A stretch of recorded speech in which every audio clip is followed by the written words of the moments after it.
আল্লাহ পাক বলেন হেদায়েত দেওয়ার মালিক একমাত্র কে? আমি আল্লাহ।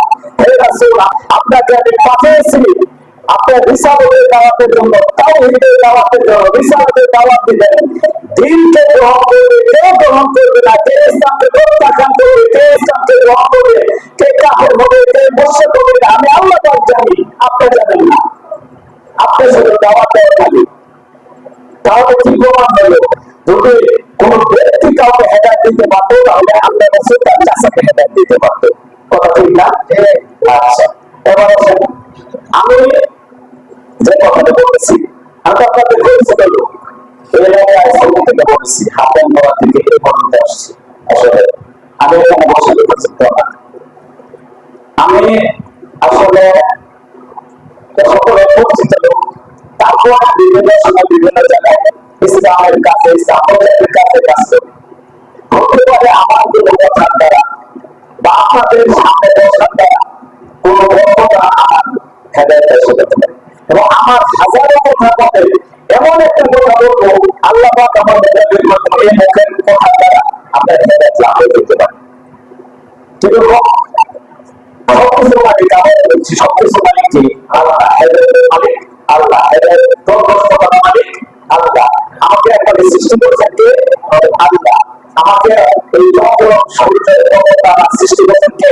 আল্লাহ। এবার আপনি প্রশ্ন করতে পারেন, এই যে মসজিদ বানাইছি, এতে তেল লাগছে, খাপ লাগছে, কোন লাগছে, এই পিঠা লাগছে, বানো লাগছে, অনেক বড় মিস্ত্রি লাগছে।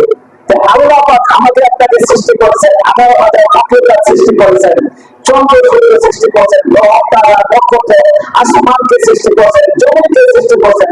এই আল্লাহ পাকের কত পরিশ্রম আছে, আমি পরিশ্রম না? হ্যাঁ, আমি আপনাদের একটা বিল্ডিং বানাইতে হবে, ইঞ্জিনিয়ার লাগে, লেবার লাগে, ইউনিভার্সিটি লাগে, লেবার লাগে, ইঞ্জিনিয়ার লাগে, রাজমিস্ত্রি লাগে, কাঠমিস্ত্রি লাগে। আল্লাহ পাকের এভাবে সৃষ্টি করতে কত কিছু লাগছে, তাই না? হ্যাঁ, না, আল্লাহ পাকের দেবেন। আমার আল্লাহ পাক পবিত্র কোরআনে পাকে ইরশাদ করেন, ইন্না আমরুকা ইযা আরাদা শাইআন আইয়াকুলা লাহু কুন ফায়াকুন।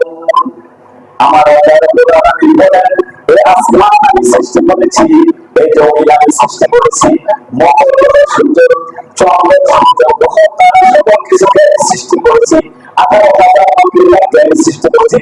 এই সৃষ্টি করার জন্য আমার তেমন কোনো সময়ের প্রয়োজন করে নাই, আমার কোনো অবজেকশন সার্টিফিকেট প্রয়োজন করে নাই, আমার কোনো অনুমোদন করার জন্য করা লাগে নাই, আমার এই আসমানকে জমির সৃষ্টি করার জন্য কোনো খুঁটি লাগে নাই, কোনো খাম্বা তৈরি করা লাগে নাই, কোনো ফাউন্ডেশন তৈরি করা লাগে নাই, কোনো ইঞ্জিনিয়ার লাগে নাই, কোনো রাজমিস্ত্রি প্রয়োজন করে নাই, কোনো লেবার প্রয়োজন করে নাই।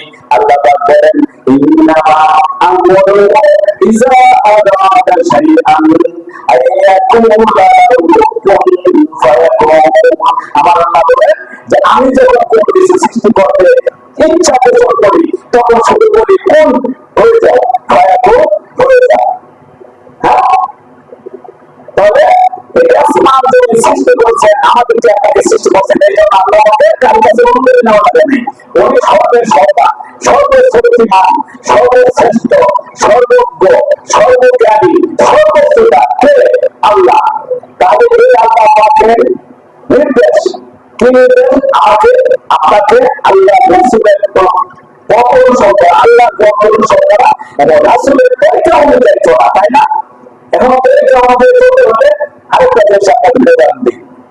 মানুষ বলে, কি বলে? সৎসঙ্গে সর্বনাশ, অসৎসঙ্গে সর্বনাশ। সর্বনাশ দেখা যায় না? সৎসঙ্গে সর্বনাশ, অসৎসঙ্গে সর্বনাশ। একজন মসজিদে 5 ওয়াক্ত নামাজ পড়তে যাওয়া ব্যক্তি, মসজিদে ইমাম সাহেব ভর্তি, বাইরে গাড়িওয়ালা যারা নামাজ পড়ে পাশে, তার সাথে আপনার যে নামাজের চলতে থাকে, চলতে চলতে সমস্যা কি হয়ে যায়? নামাজ হয়ে যায়, ঠিক না?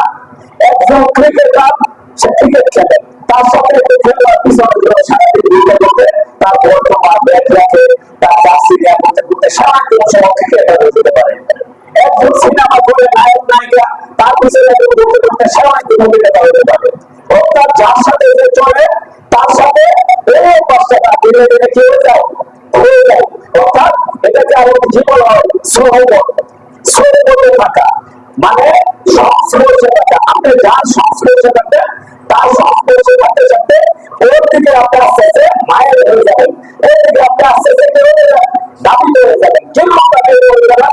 আপনি মনে করেন যে আমি খুব ভালো জানি, আমার কাছে দেওয়া হবে না, এটা হয় না, কারো কাছে দেওয়া হবে না। শয়তান আমাদের সবচেয়ে ভালো জানতো, শয়তান সবচেয়ে ভালো জানতো, শয়তান আবেগ ছিল সবচেয়ে বেশি আমাদের ছিল শয়তান।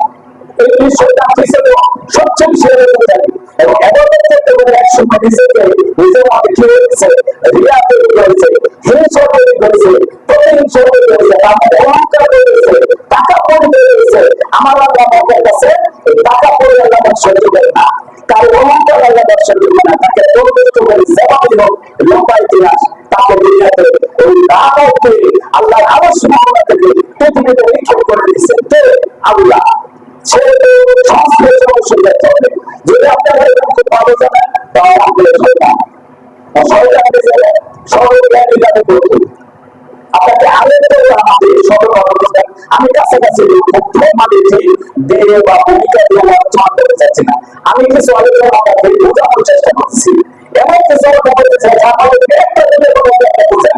যদি কাছে থাকে এটা আমাদের হয় না, আমাদের হয় না, কেমন হয় না? এক আপনাদের সময়ের পাতে যেতেছে পানি জলতে আমাদের একদম পরিষ্কার পানি, এই পরিষ্কার পানিতে একটা বিমা করে মাছ পানি মিশে যাইতেছে, তো যাইতেছে ওই আল্লাহ যদি মহামারী সঙ্গে ইচ্ছা প্রকাশ করছে যে আল্লাহ মাছটা যদি ভালো কথা আমাকে করতে আমি খেতাম। এটা বলার সাথে সাথে মাছ এত করে লাভ দিচ্ছে, মাছটা তুলে এসে পড়ছে, কি করছে? কোনে এসে বসে পড়ছে, কোনে এসে বসে এসে তার নামে চিৎকার শুরু করছে, কার কাছে সময় তো লোক বলছে কিভাবে মাছ কাঁপতেছে, মাছ তুলে নিয়ে যাচ্ছে, কারণটা কি? বলছে যে আমি তো আমার এরকম নিয়োগ করছি, নিয়োগ করার সাথে মাছ সব তুলে এসে পড়ছে। তো লোক বলছে এটা ভালো কথা, যে মাছ খাও না, আমি তো এটা একদম কাঁপি না, কি জন্য আমি তো বুঝতে পারি নাই আল্লাহ আমি যে এই মুহূর্তে আমাকে অপমান করবে, তাহলে কি আমি মাছটা আল্লাহ রাজি খুশি যেতাম, এটা হচ্ছে আমি তো জানি না বলে তাহলে চিন্তাবান হবে কখন কাজ দেওয়া কোন অবস্থায় আপনি আলেন না জানেন এটা কষ্ট না, আপনি হোসেন নামও চলে এটা কষ্ট না, কখন যে কাজ দেওয়া কখন কোন অবস্থায় কি অবস্থায় আল্লাহ কখন করবে কেউ জানেন, একমাত্র জানে, কেউ জানেন একমাত্র আল্লাহ করছেন।